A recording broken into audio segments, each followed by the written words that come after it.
Heya. This video will be a little different. By the title, this video will be in English rather than in Polish. In Polish there's the different version, but by the title you may expect the gameplay from my phone, from Samsung Galaxy S23, where I will play both Genshin and Honkai. This video is sort of combination of performance test and just gameplay.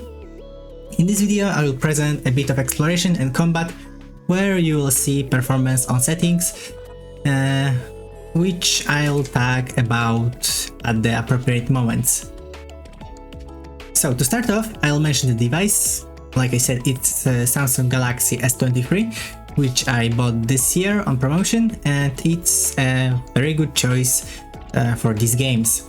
We have Snapdragon 8th 2nd gen as a processor compared to other models, where such as, for example, S23 FE in America has Snapdragon 8 but Gen 1, and in the international version we have Exynos 2200. But here we are talking about S23.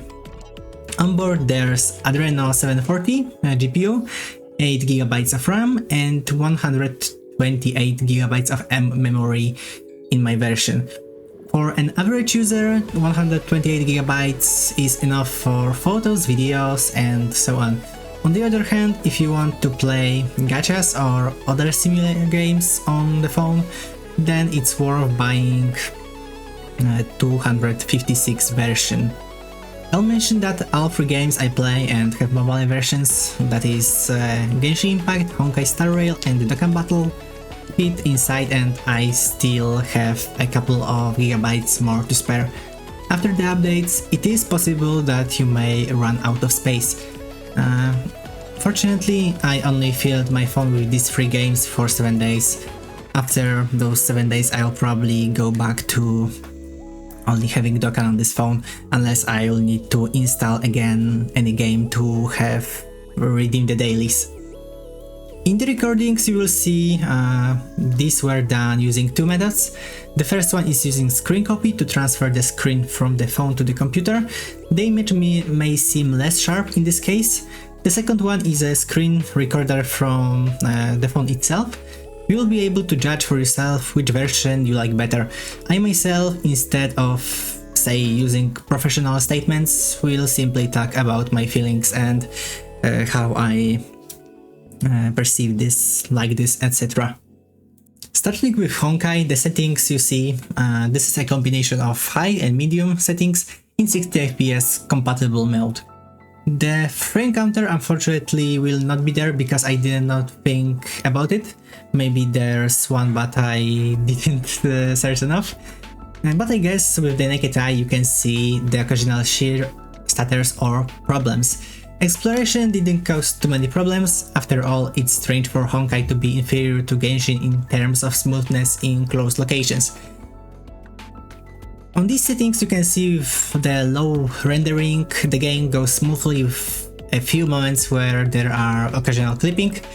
I wanted to see how the game would cope in the Vigilante universe, where frame drops often occur due to the number of effects in one moment, for example with elation. As you can see, there are more clips here, but not because of the effects I think, but because of the basic action of characters. I might be wrong on this one, but I just felt like this was the first cause. Similar effects can appear in such fights as a fight with Fisha, for example, although in the case of Dio it fared worse.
In Genshin, I tested two types of settings, the highest one with 60 frames and the recommended one, which was medium with 60 frames, and I'm honestly surprised. I expected it to be much worse and 30 FPS would be the maximum I could afford, but it seems that Genshin, after a few seconds after loading the world when we teleport or even if we launch the game, after there's a bit of stutter, you can see the performance problems, but later on it becomes smooth with a few stumbles. Comparing it to Star Rail, the rendering is more clipped and the details are only visible if you get close to something, like really close. In combat, gee, I wish I could skip this point because in combat I completely failed on the phone. I can't play properly on the phone. I felt that the game handled the on-screen effects much worse and there was just more shear and stutter. In Abyss, I changed the settings to medium with 60 FPS to see if there was a bigger difference in fluidity, and there was. Aside from my problems with playing on phone, you can see during Abyss that on medium settings, maybe on Hydra Tulpa, I encountered small drops.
In conclusion, the Samsung Galaxy S23 and phones with similar specifications to it perform very well in Genshin and Honkai.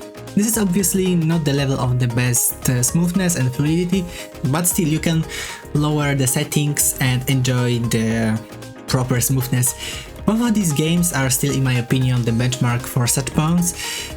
If you want a bit of entertainment outside the house, or at least to do daily. I would recommend myself to not get yourself occupied with the phone, and preferably go outside and spend time with friends. And that's it from me from this video. Thank you for watching, and I'll see you in the next one.